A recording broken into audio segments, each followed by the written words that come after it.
In the autumn of 1851, in a narrow hollow in the Blue Ridge Mountains of western North Carolina, 31 children from a single one-room schoolhouse walked through a gap in the ridge on a clear Tuesday morning and were never seen in that condition again. For stumbled out of the woods 6 days later. Barefoot. Silent. Their hair turned white at the temples. The other 27 have remained, in some official form or another, missing for 175 years. What the county ledger recorded as an accident of weather, what the church recorded as a visitation of Providence, and what the 4 survivors refused to speak of until the last of them died in a state sanitarium in 1928, adds up to a story the county itself tried to bury 3 separate times. The marker that once stood at the mouth of that hollow was removed in 1889. The schoolhouse was burned in 1902. The land was sold and resold until no living person in the valley could point to where the children had gone. Before we continue with the story of Ashcombe Hollow, take a moment to subscribe to this channel and turn on the notification bell. And in the comments, tell us which state or country you are listening from tonight, because what you are about to hear was written down in a diary that a granddaughter handed to a historian in 1971. And what that diary contained has never been read aloud before. To understand what happened on the morning of October 21, 1851, you first have to understand the place. The settlement of Ashcombe lay in a fold of the Blue Ridge, about 30 miles west of the nearest proper town, which at that time was Morganton. It was not a town in any sense that would be recognized today. It was a loose scatter of perhaps 40 farmhouses, a single Presbyterian meeting hall that doubled as the schoolhouse on weekdays, a blacksmith, a grist mill on Pigeon Creek, and a general store run by a widow named Prudence Halsey.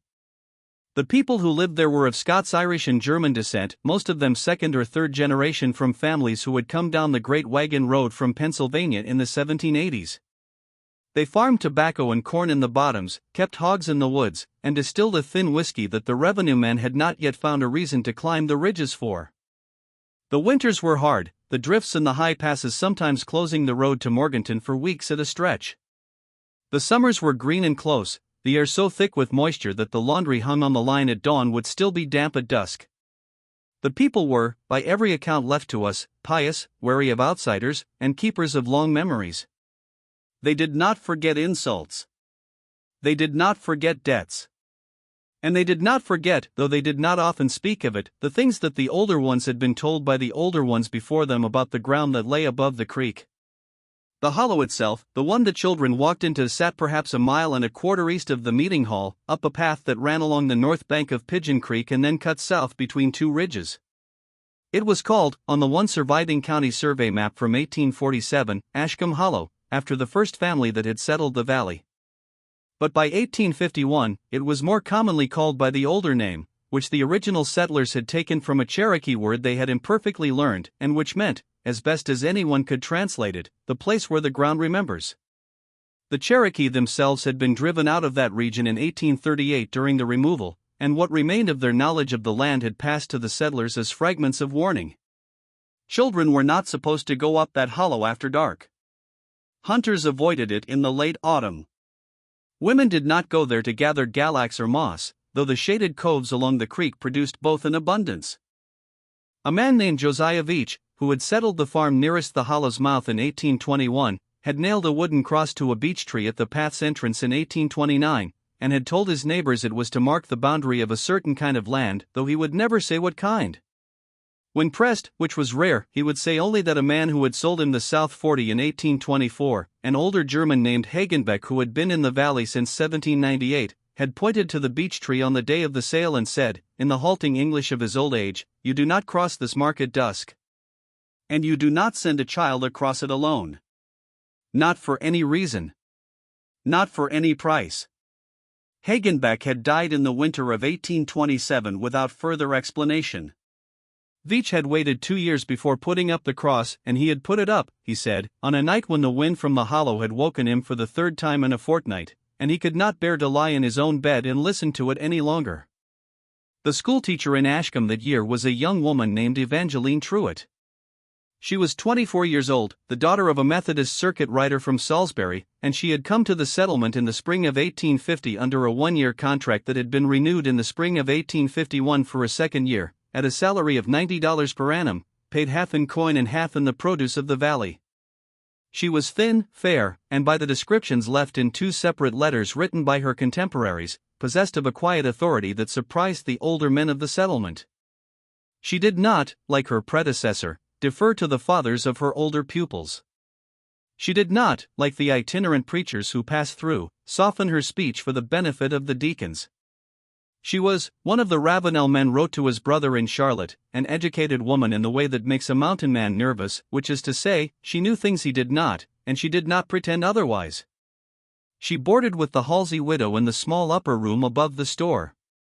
She was engaged, by correspondence, to a young seminarian named Cornelius Breen, who was studying at Princeton Theological Seminary in New Jersey, and she kept a small leather diary, which she filled in most evenings by the light of a tallow candle in the room above the store. It is this diary, preserved by accident in the bottom of a trunk, passed down 3 generations, and finally surrendered to a graduate student at Chapel Hill in 1971, that forms the central document of what we know about what happened.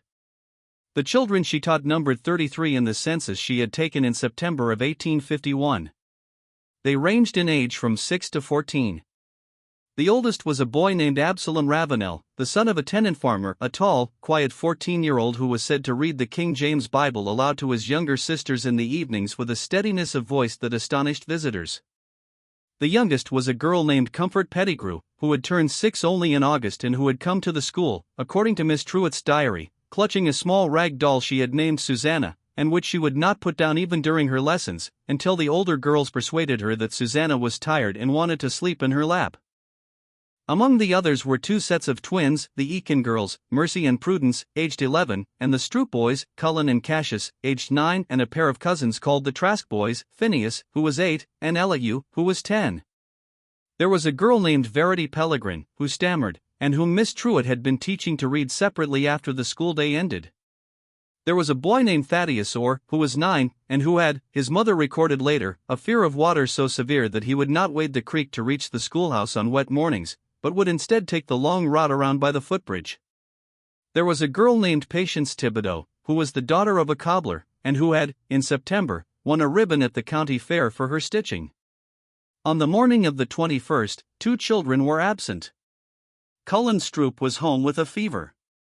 Patience Thibodeau had been kept back by her mother to help with the last of the apple pressing.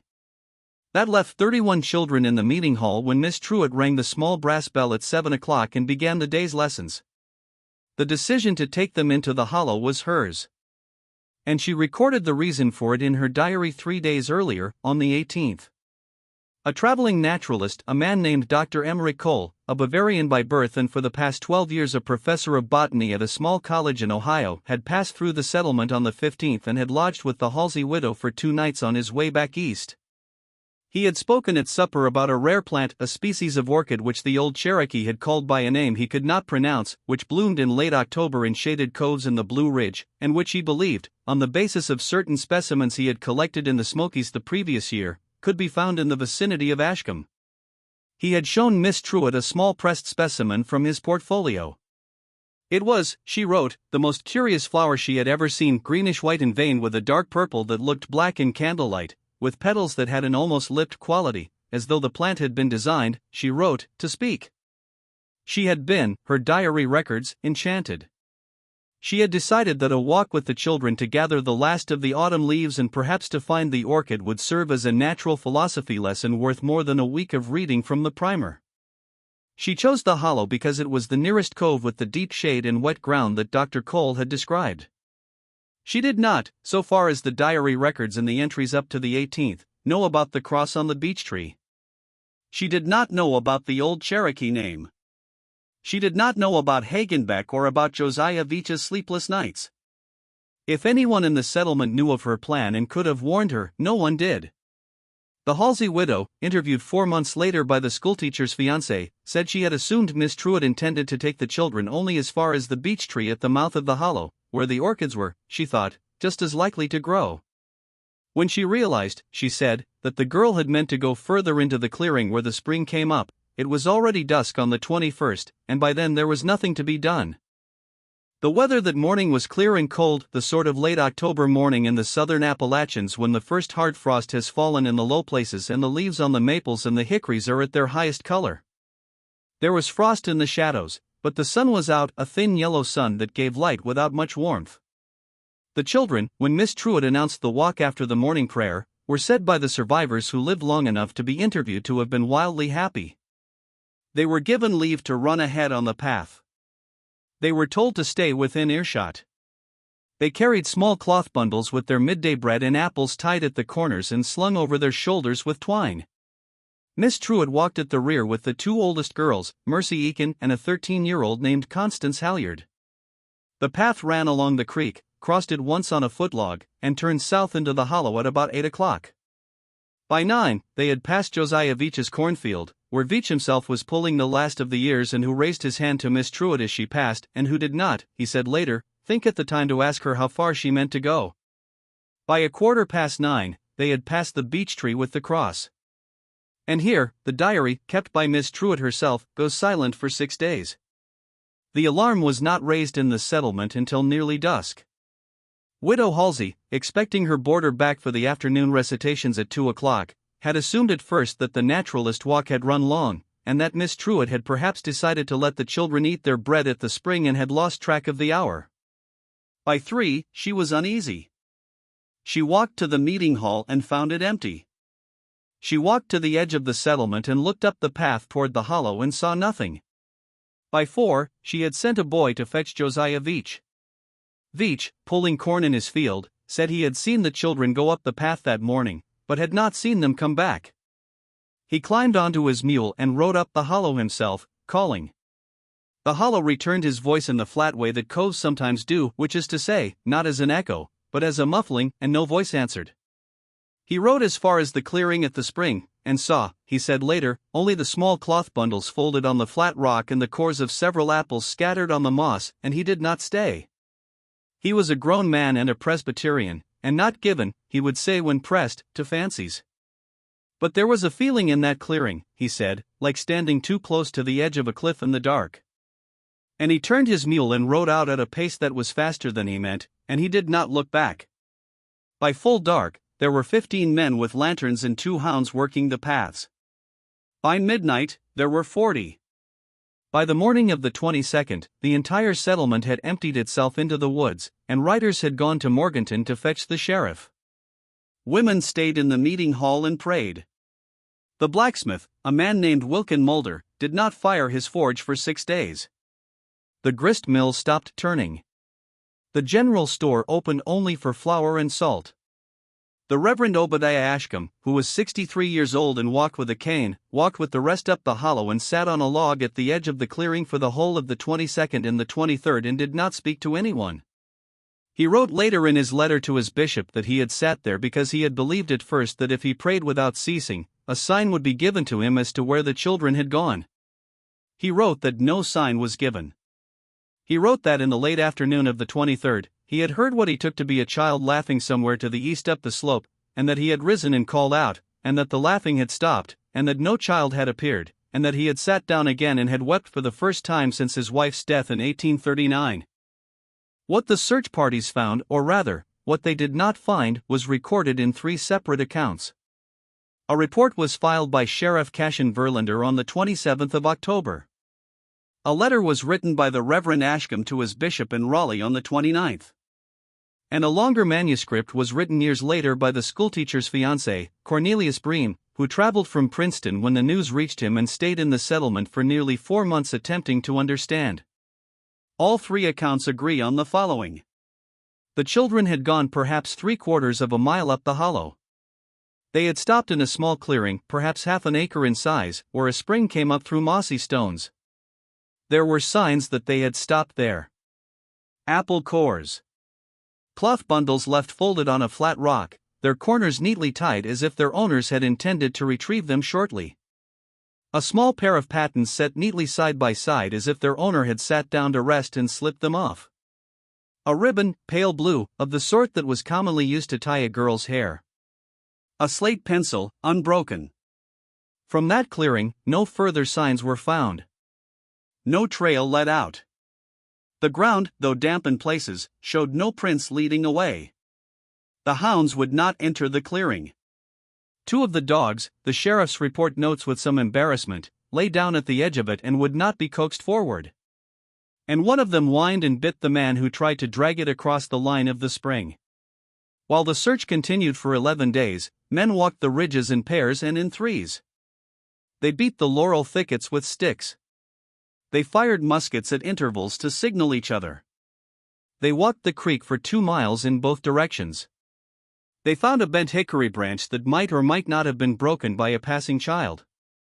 They found, in a cleft of rock about 400 yards east of the clearing, what one of the searchers, a man named Ephraim Kirsch, described as a neat pile of small stones, 11 stones stacked as a child might stack them, which had not been there when the settlement's last hunt had passed through that cleft in early September. Kirsch, who had lost a daughter of 10 in the walk, dismantled the stack with his hands. What he did not tell the rest of the party, and what his wife only learned from him on his deathbed in 1878, was that beneath the stack he had found a single braid of brown hair tied with a piece of red wool, and that the braid was his daughter's, and that he had taken it home and burned it in the fire on that same night because he could not bear, he told his wife, to let the others know. Let this sink in for a moment. 31 children and a grown woman had walked into a half-acre clearing 3/4 of a mile from a settlement of 40 families, and they had simply stopped being there. No blood. No clothing. No disturbance of the ground. The spring flowed as it always had. The leaves lay where they had fallen. The settlement grieved in the particular way that isolated mountain communities grieve. There was no weeping in the streets. There were no bells rung.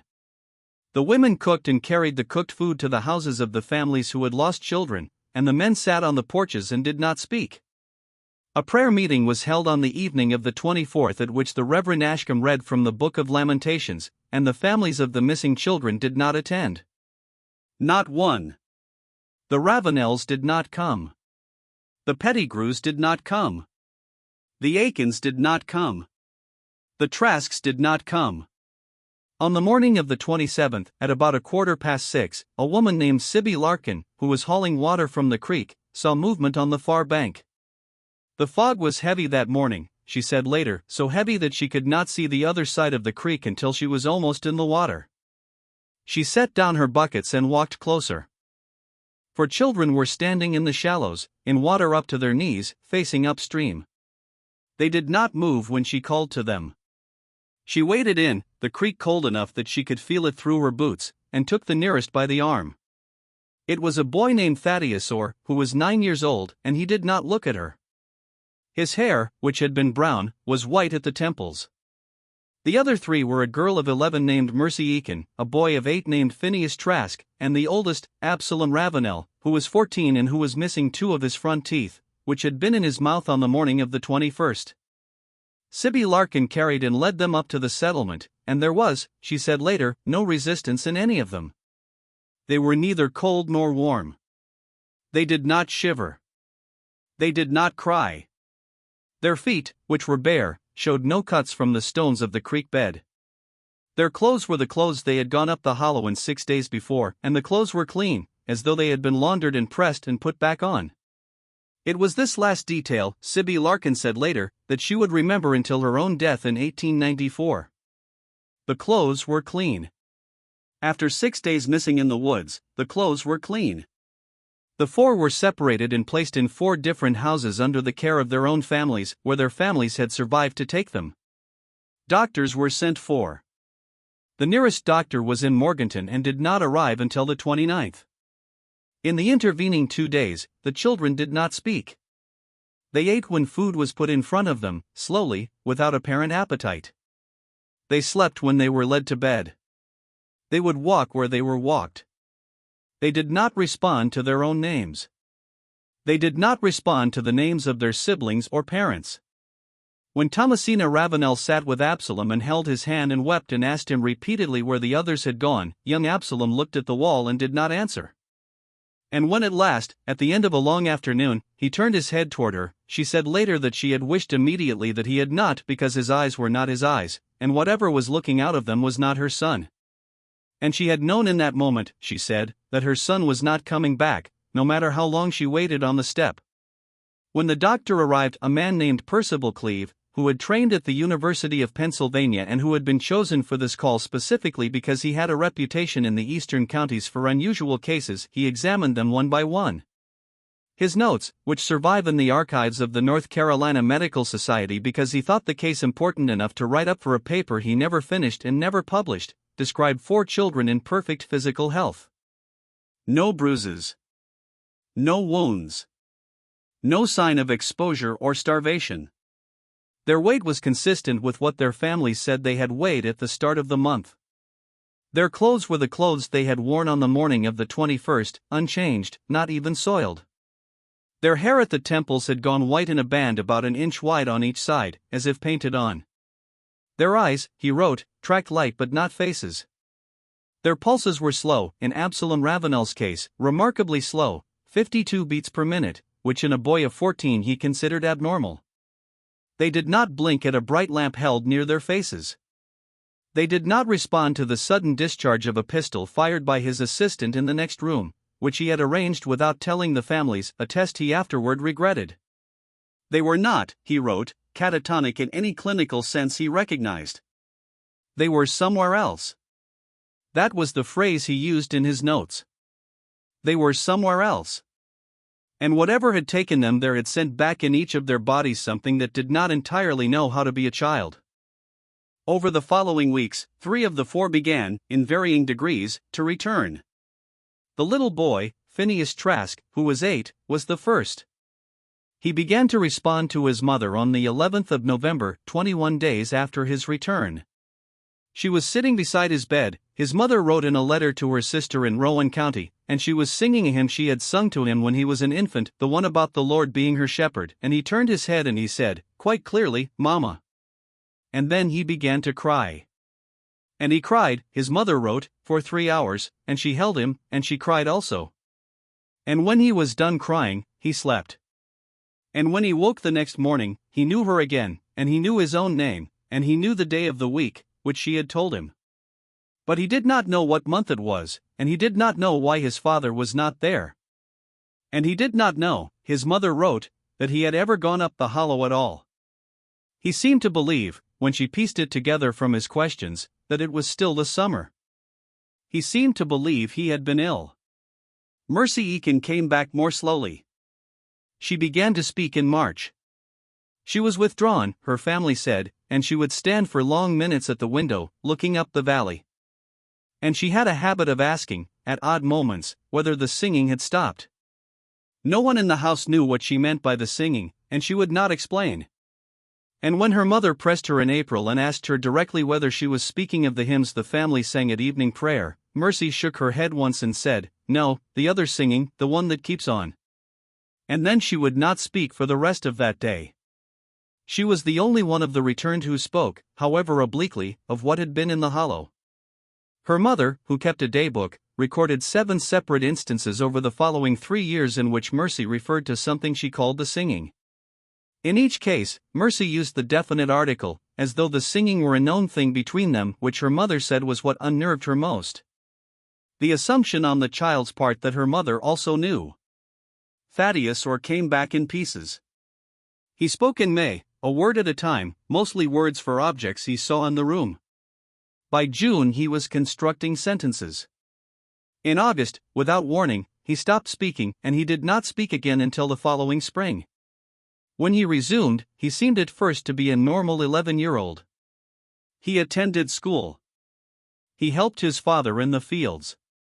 He was seen in the summer of 1853 laughing with another boy on the road outside the store. But in the autumn of that year, on the anniversary of the walk, he went into a long silence that lasted through the winter.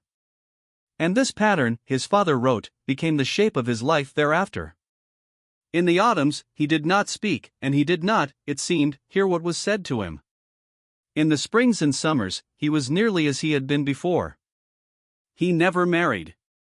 He was committed to a state asylum in 1871 at the age of 29 after an incident in which he had walked in an autumn silence 10 miles east from his farm toward the old settlement of Ashcombe, which had by then been mostly abandoned, and had been found sitting at the mouth of the hollow with his hands on the beech tree that had once held the cross and which had by then fallen. He died at the asylum in 1889. Absalom Ravenel, the oldest, never came back at all. He did not speak. He did not respond to his name. He did not, in the opinion of Dr. Cleve or the 3 other doctors who examined him over the next 12 years, suffer from any identifiable disease. His appetite was good. His sleep was regular. His vital signs were stable. He simply did not engage. He lived in an upper room of his parents' house for the rest of their lives. His mother, Thomasina, cared for him as though he were an infant, dressing him, bathing him, reading to him from the Bible in the evenings, though he gave no sign that he heard the words. His father could not bear to look at him and ate his meals in the kitchen and slept on a cot in the barn from 1854 onward. When they both died within a month of each other in the influenza outbreak of 1863, he was taken in by his uncle Barak Ravenel. And when Barak died in 1871, he was committed to the state sanitarium at Morganton. He lived there for 57 more years. He was known to the staff as the Silent Man. He ate what was put in front of him. He walked in the yard when he was walked. He did not speak. He did not write, though a succession of doctors over the decades tried to teach him to hold a pencil. He did not draw.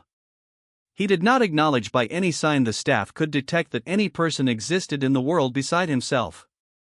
He did not appear to see a mirror when one was held in front of him. He did not startle at loud sounds.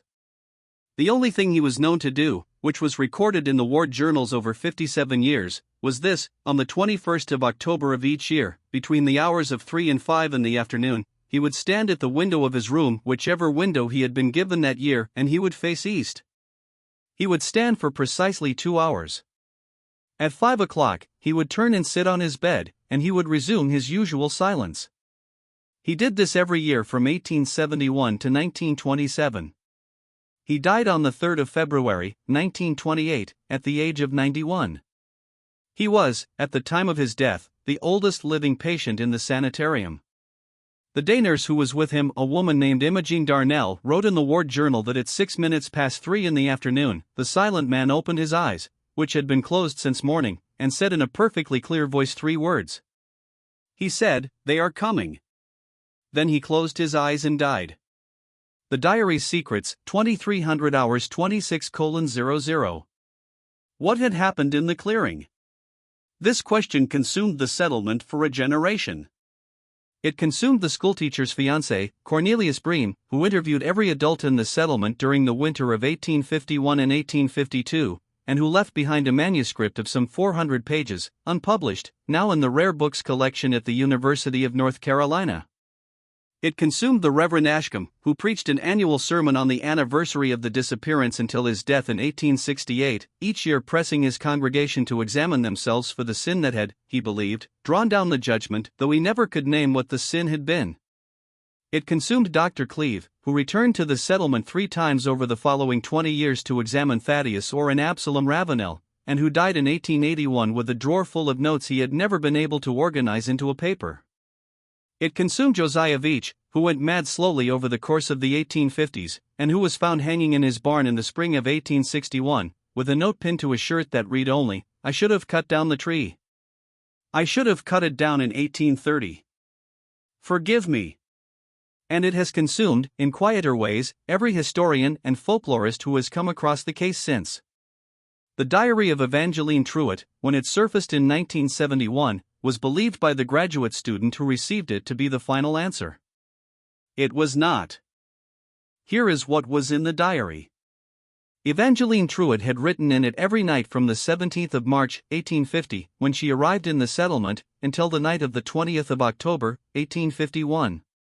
The early entries are what one would expect from a young woman in her first post-observations about her pupils, small lonelinesses, letters written to Cornelius and not yet answered, descriptions of the weather, reflections on the sermon she had heard at the meeting hall on Sundays.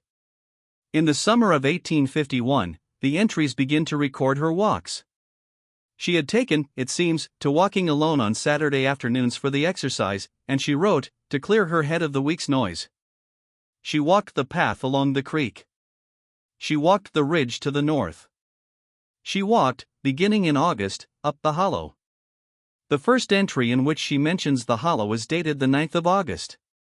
She writes that she had gone only as far as the beech tree with the cross.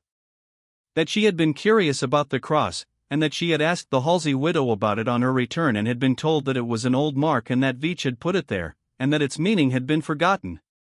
Miss Truitt notes, with the mild condescension of a young educated woman for a rural superstition, that she supposes the cross was meant to ward off some fancy of the older generation, and that it is a pity the settlement cannot see its way to clearing out such reminders of a less enlightened time. On the 16th of August, she records her first walk past the beech tree up to the clearing at the spring.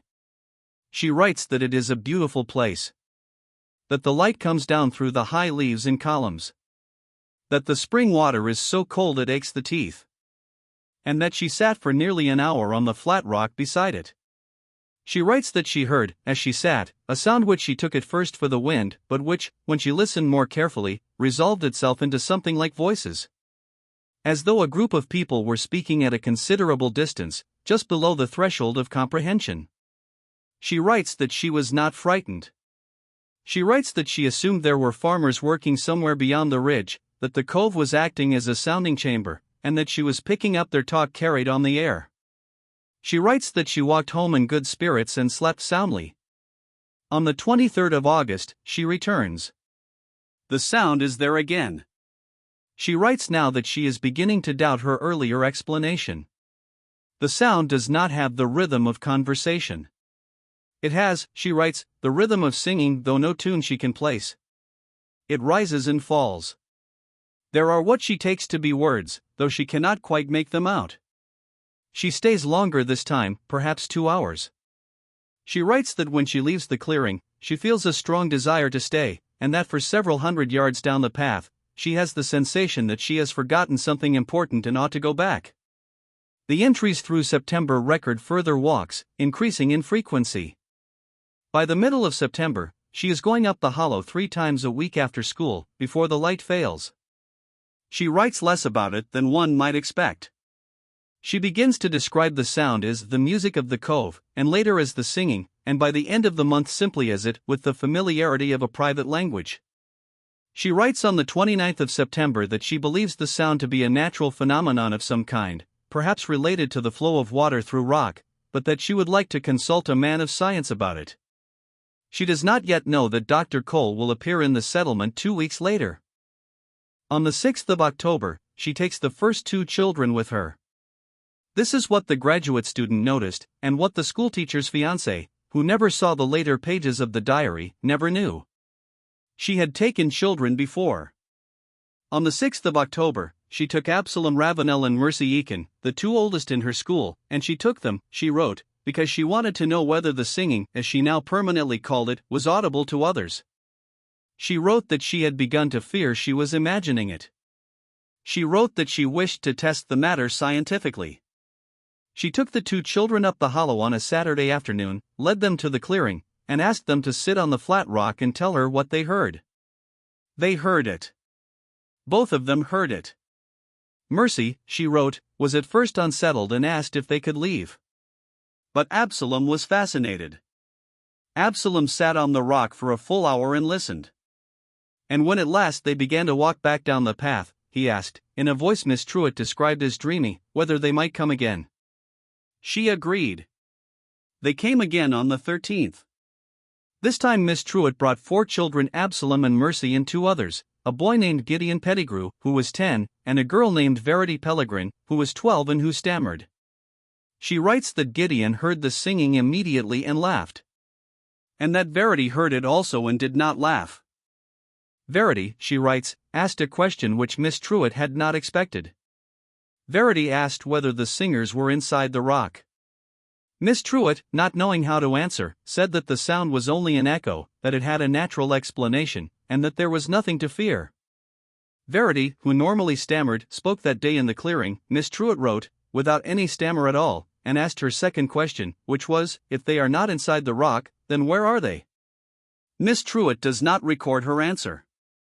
She records only that they stayed another quarter of an hour, and that she had to take Verity by the hand and lead her out, and that she had to promise Verity that they would come back, because Verity would not otherwise move. On the 20th, the night before the walk, she writes the entry that the graduate student would, 37 years later, recognize as the center of the whole mystery. I have been 3 times in the clearing at the spring, and 3 times I have heard the singing, and I cannot tell whether it is the singing of children or of something that is learned to sound like children. Dr. Cole asked me on the evening of the 16th whether I had heard anything unusual in the hollow on my walks. And when I said yes, he did not seem surprised. He said there were places on the ridge where the rock lay in a formation he called resonant, and where the wind and the water and the cavities beneath produced, at certain hours and in certain seasons, a sound which uneducated persons mistook for voices. He said the old Cherokee had known these places and had marked them, and that their traditions about them were no more than the natural tendency of the human mind to personify what it cannot explain. He said there was no harm in them, provided one did not go at dusk. The ear is less reliable, and the imagination more. I asked him whether he had ever been such a place, and he said he had not, that he was a man of science, and that he preferred to read about them. I confess, I did not tell him I had already taken children into the hollow twice before on Saturday afternoons because I wished them to hear what I had heard. I did not tell him that on the second Saturday, Absalom Ravenel had said to me after we had been in the clearing for perhaps a quarter of an hour that the singing had words in it, and that the words were asking the children to come closer, but only the children, and that the voice would not speak to me because I was too old. I did not tell him that little Verity Pellegrin had said without her usual stammer that the voices were behind the spring and not above it, and that they were beneath the stones, and that they were, she said, lonely.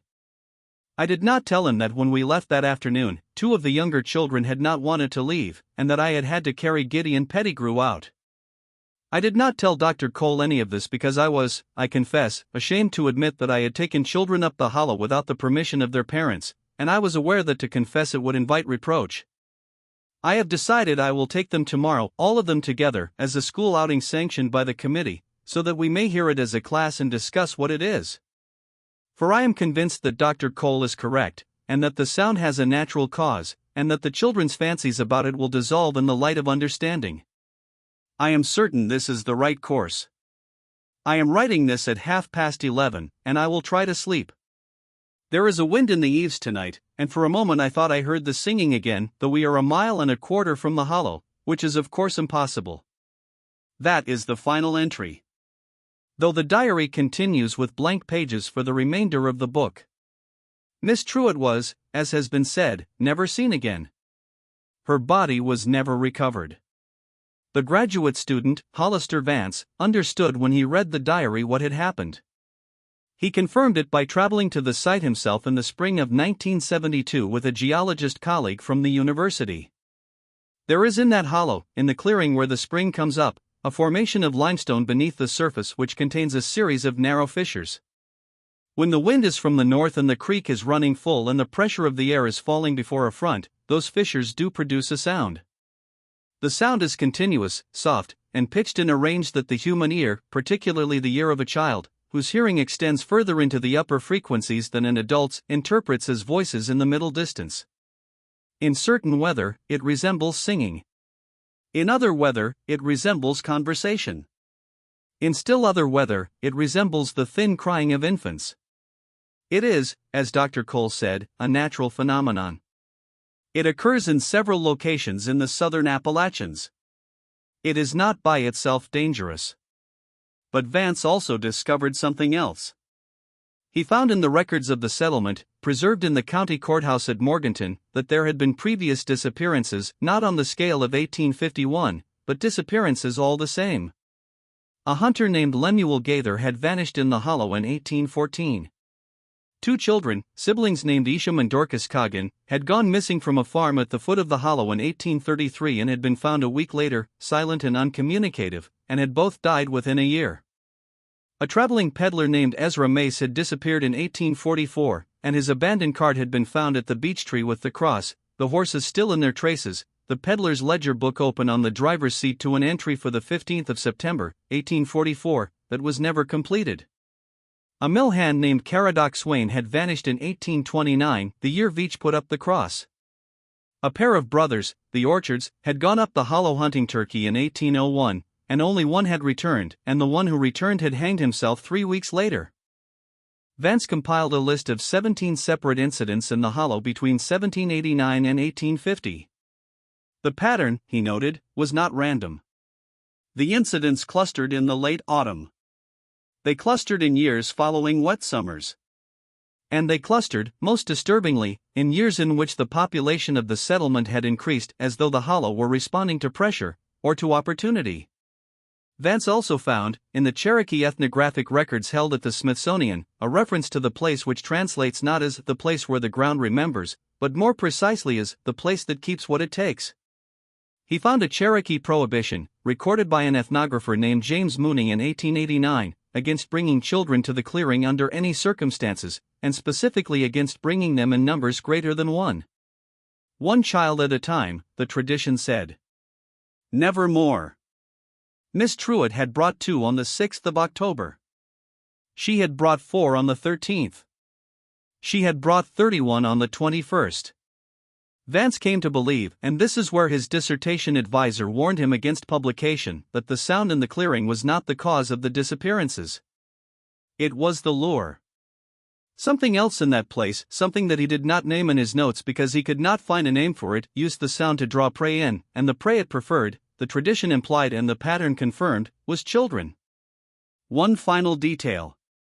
In 2006, a hiker on the Appalachian Trail, which passes within about 3 miles of what was once Ashcombe Hollow, reported to a park ranger that he had become disoriented in a fog and had wandered off trail and had come upon a small clearing with a spring in it, perhaps half an acre in size. He had, he said, heard what he took to be children singing, though he could see no children.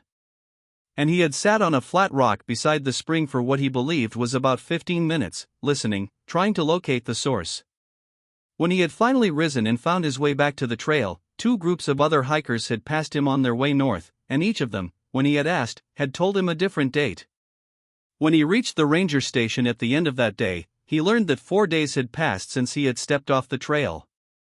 He had no memory of where he had been during those days. He had in his pack a small pressed flower, greenish-white and veined with a dark purple that looked almost black in certain light, which he did not remember picking. The ranger took the flower, promised to send it to a botanist for identification, and filed the report. The flower was never identified. The hiker's hair went white at the temples in the following year. He lives in Ohio. He does not return phone calls. This mystery shows us that the past does not always stay buried, and that some places are best left unvisited, not because they are haunted in any fashion the old stories would recognize, but because the ground itself, the geology and the weather and the deep time of the mountains, may be indifferent to us in ways we cannot fully understand. Or because what the mountains hold, whatever it is, has its own hunger, its own patience, and its own slow measure of years.